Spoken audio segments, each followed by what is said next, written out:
আপনার কাছে আমার বিনীত অনুরোধ থাকবে আমরা এই ঘটনাগুলোর জন্য ওসি সাহেব থেকে সর্বোচ্চ সহযোগিতা এবং তাদের বক্তব্যগুলি একজন সংবাদকর্মী হিসাবে আমার কাছে মনে হয় আমাদের এই জেলা সাংবাদিকদের সাথে নবগত পুলিশ সুপার আসেনি, ক্ষতিগ্রস্ত হয়নি, কোনো পুলিশ সদস্য আহত। আপনিও কিছু ডাইনামিক কিছু করবেন, আমরাও সেটা সহযোগিতা করব। তো আপনাকে স্বাগত। আমি বাংলা নিউজ 24.com-এর শরীয়তপুর জেলা প্রতিনিধি। আমি দীর্ঘদিন সাংবাদিকতা করি, আর সাংবাদিকতা করতে দীর্ঘক্ষণ আপনারা আপনাদের মতামত ব্যক্ত করেছেন, যার কাছে যেই ধরনের তথ্য। শরীয়তপুর টু নাউডুবার রাস্তা খুবই খারাপ অবস্থা। আমরা তিনজন সাংবাদিক। তো আরেকটা বিষয় এসেছে যে পুলিশ কাজ শুরু করতে পারেনি।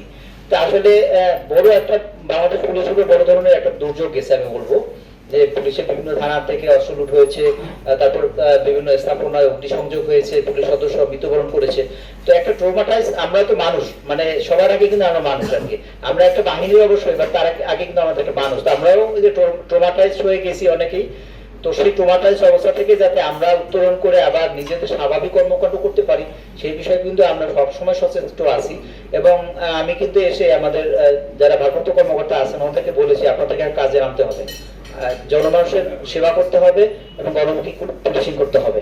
তো একটা ভালো কথা ধরে দিয়েছেন যে পুলিশ অনেক সময় নিজের কাজের বাহিরে বা নিজের দায়িত্বের বাহিরে যে অনেক ধরনের কাজ করে, যেটা আসলে মনে হয় তার কাছে মনে হয় যে এটা মনে হয় হয়তো আমি এটা ভালো কাজ করলাম, কিন্তু আমার যে জুরিডিকশন পুলিশের যে ন্যায় বিচার প্রতিষ্ঠা করা, আইনি শাসন নিশ্চিত করা এবং জনগণের নিরাপত্তা, আমি মনে করি এই তিনটে বিষয়ের উপরে আমাদের সব অপেক্ষা জোর দিতে হবে এবং সেই তিনটি বিষয়কে মাথায় রেখে আমরা কাজ করবো।